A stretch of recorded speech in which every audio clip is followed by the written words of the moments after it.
behalf of the Radio and Television Commission for Central, Eastern and Southeastern Europe, we say a warm welcome to you. Many thanks that you are joining us. I think it is a special event which we are doing every year. On the one side, it is the Radio and Television Commission, which is existing now, which is meeting for the 13th time, which is quite every year. This meeting, I think it's quite a time where we did this exercise, and the other one is, we are doing it not so long, is to deliver the SEMO Award, the Southeast European Media Organization Award. It's a close cooperation with this organization, which is a branch of the International Press Institute so far, and I'm quite happy that a lot of representatives from SEMO, Uliga Vojovic, but also the International Press Institute is here. I think I'm doing this also on behalf of Professor Elin Mickiewicz. She is professor on the Duke University in North Carolina, but she's a real heart of the Radio and Television Commission. Just for those who are not so much informed, it was started as an exercise between President Gorbachev and President Carter. I think looking to the time of the changes in the Soviet Union, to discuss rules about the newly created media situation under transformation. And these meetings were done, I think, 5 times, as far as I have it in my memory. 6 times? Okay, 6 times. I had the chance to take part, I think, in 2 or 3. And then, especially President Carter said, job done, what can we do else? It's a question of development. And then we had an agreement to change this commission in the direction of Central, Eastern and Southeastern Europe, a region which was and is extremely on the move, to discuss with representatives from the media, from the different countries, the situation. I think it is a voluntary association. I think no annual contributions and so on and so on.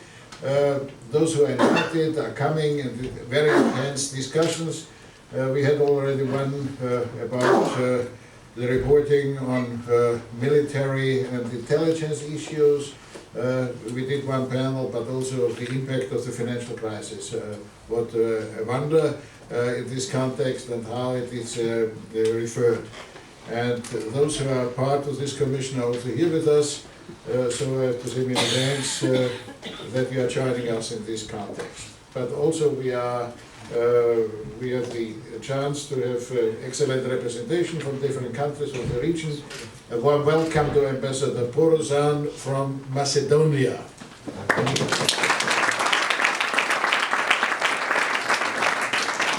If any Greeks here, I'm apologizing, but traditionally I'm using this form. It's not decisive if I'm doing this. By the way, but congratulations, Ambassador, that obviously things are moving forward in the direction of the European Union. For sure, also congratulations to our Croatian friends. I think I was told that Ambassador Jasic is here from Croatia, but he has already left again, so I can make a remark. But I'm quite happy that the representative from the Slovenian embassy and from the Serbian embassy is here.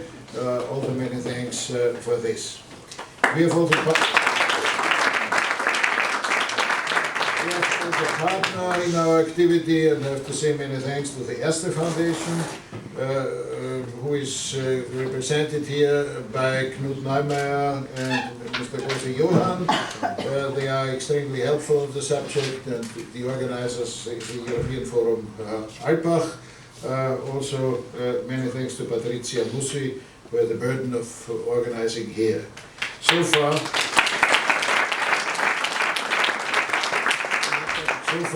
my starting remarks.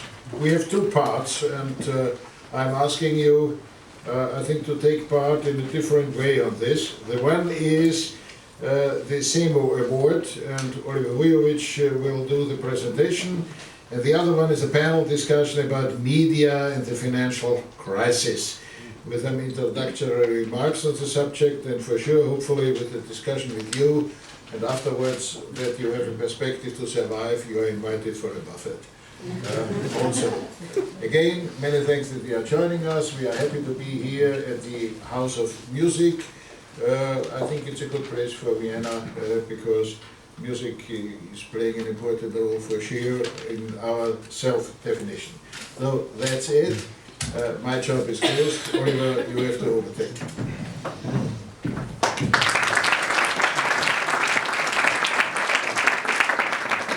Thanks, Erhard. First, one very important correction. The award is the Dr. Erhard Busek Award for better understanding. So, of course, Dr. Busek didn't want to mention his name in that, but it's a very important part of the name of the award. I'm glad that you are all here, and I would like to welcome you, ladies and gentlemen, dear friends, colleagues, excellencies, and Dr. Busek. And I'm very glad that we are doing this for now since 2002. In 2002 we started this award, so it became also a tradition, like this commission became a tradition, also this award became a tradition as a part of the commission of the meeting each year in October. And this year the jury met again with 11 journalists, media representatives from different countries of Southeast and Central Europe.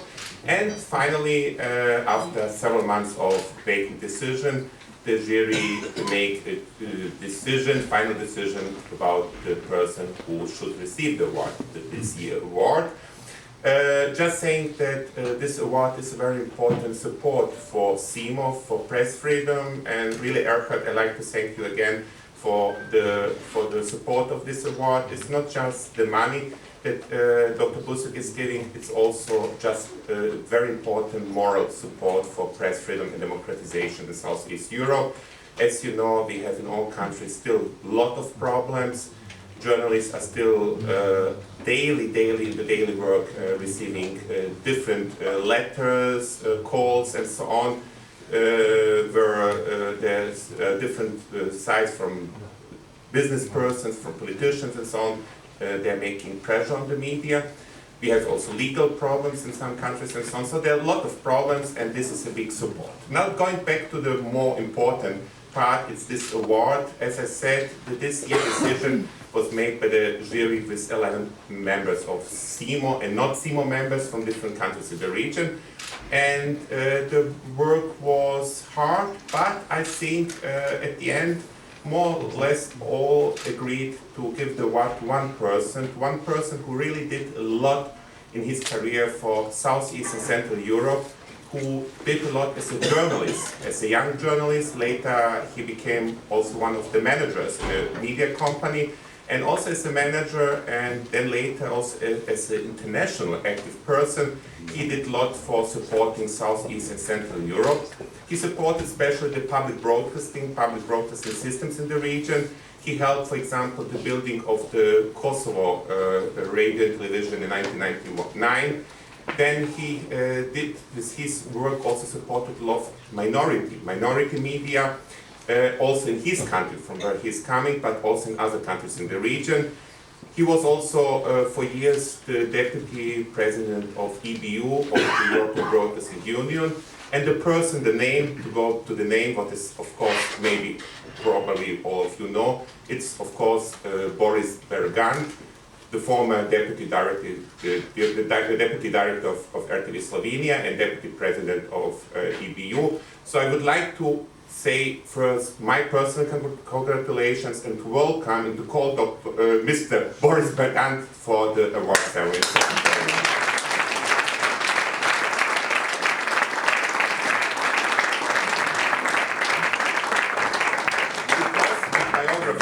Is really long. I will stop here and not go too deep in your life and all details from your life. But I would like to say first, Boris as personality, he is a great friend, a person who is supporting media, press freedom, democratization, and I think that is the most important as a human being, how one person is. And Boris is really a person who is first a person, his personality, a human person being, and then also a person working in media supporting media. So if you would like to learn more about Boris, you can see also our official press release on internet you will find a lot of details from the life of Boris Began. So I would just now call also again Dr. Busek, so that we can start with the official ceremony of the presentation of the award.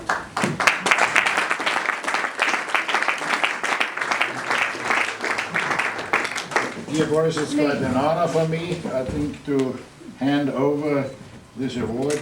Personally, I'm really convinced, I think it fits to you, and so far I'm quite happy that I can do it. And I wish you all the best, because it's quite sure, being retired, you are not the type for retirement, and you will continue. And I have to say many thanks also for your contribution at the Radio and Television Commission. I think for years you are sitting on the same place, and I know we have a real backing from you. Congratulations. Thank you very much.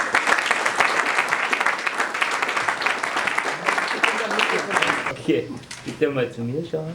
Ja, sehr gut. Smile, Boris. Erste Big smile, Boris. Okay, gut. Smile, ja, genau. Bitte alle einmal zu mir, dann sind wir fertig. Ja, gut. Ja, Vorsicht, Vorsicht. Okay. So, und jetzt geht's los. Danke vielmals. Dear colleagues and friends, I have to say, when I was informed that I got this nomination, I was really surprised, and I humbly asked myself, did I do anything special? Something more than my duties as journalist and my ethical, so to say, obligation needs. And in this dilemma, then I later saw that I'm not alone. There was another one who got prize these days, the new president of the United States, and he was also wonderful. And I think it is nowadays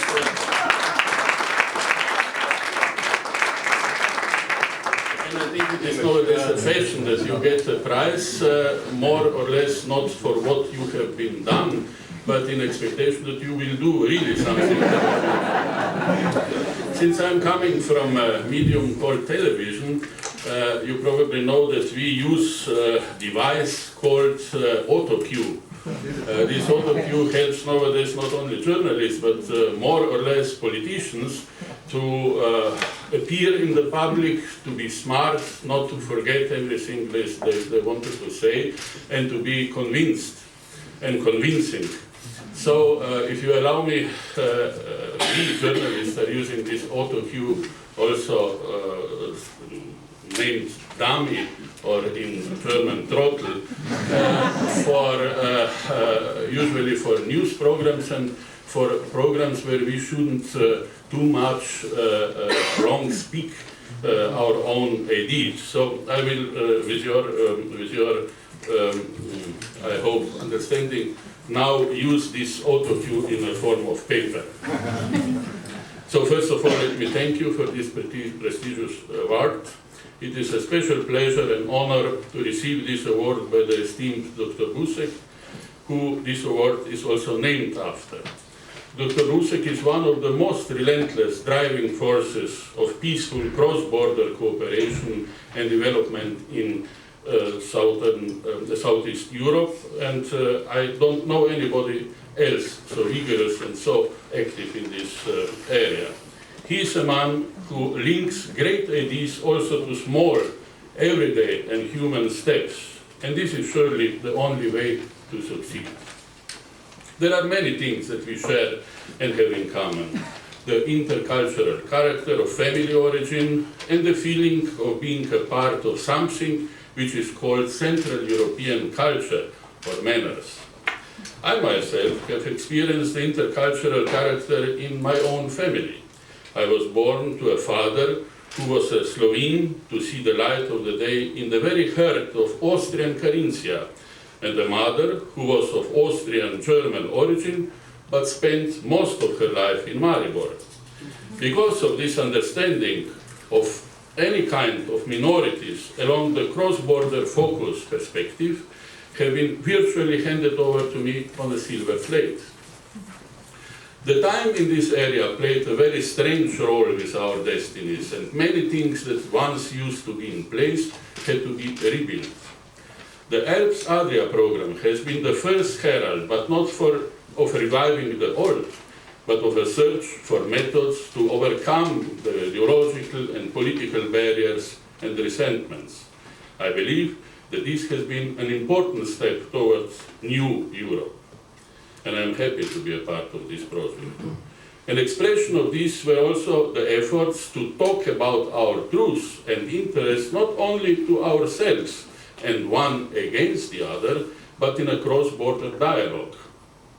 This is what led to the first Austrian-Slovene television documentary on Slovenes living in Austrian Carinthia, very long ago, back in '77, which was created by the unforgettable Helmut Anditsch and me under the very meaningful title, "Two is more than one." At the time, many blunt truths has been heard by the people on both sides of the border for the first time, making them think and keep wondering. Although all my life as a journalist I focused exclusively on foreign policy, the questions by all kinds of minorities, in particular ethnic ones, have always specially attracted my attention, just as the Balkans. I am both proud and sad that I am also somebody from the Balkans. For me, this has always been the synonym of a magical creative force, creativity and inspiration, a major opportunity which keeps longing for the bright future, but always remains caught by the past. Therefore, allow me to underline at this point just one thing. We should not allow that hatred between these nations should ever be relaunched, sparked by biased media which have been so many times by now subject of hatred, politics and non-professional ethics.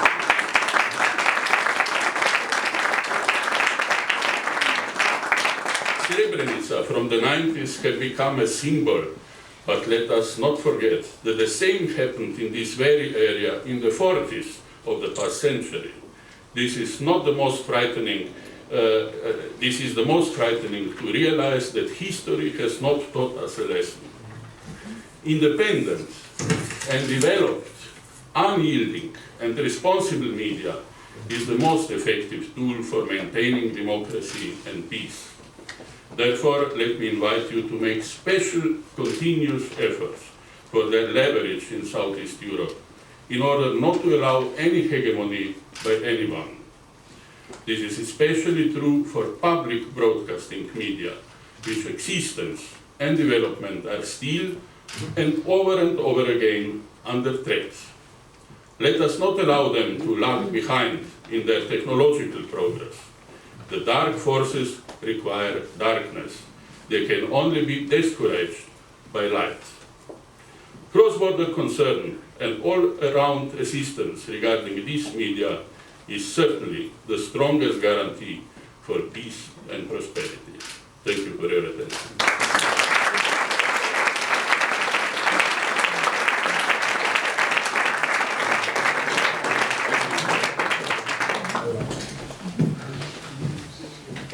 Thank you very much, Boris. Just an information only for Austrians. I found the Bergant family also in Tyrol. So far, I think you are very much connected along the Alps, maybe until the Balkans, as you have mentioned. And many thanks also for your clear words on some subjects which are still touching us. But everything is changing, and we have to move forward with the problems existing. Now I'm inviting the panel about financial crisis in media to overtake the second part of our meeting. Many thanks to Boris that he agreed after some reluctance to chair the meeting because he said he's speaking too much. But may I say, you have to earn your award now. I'm asking you and the other three participants here to come to the panel.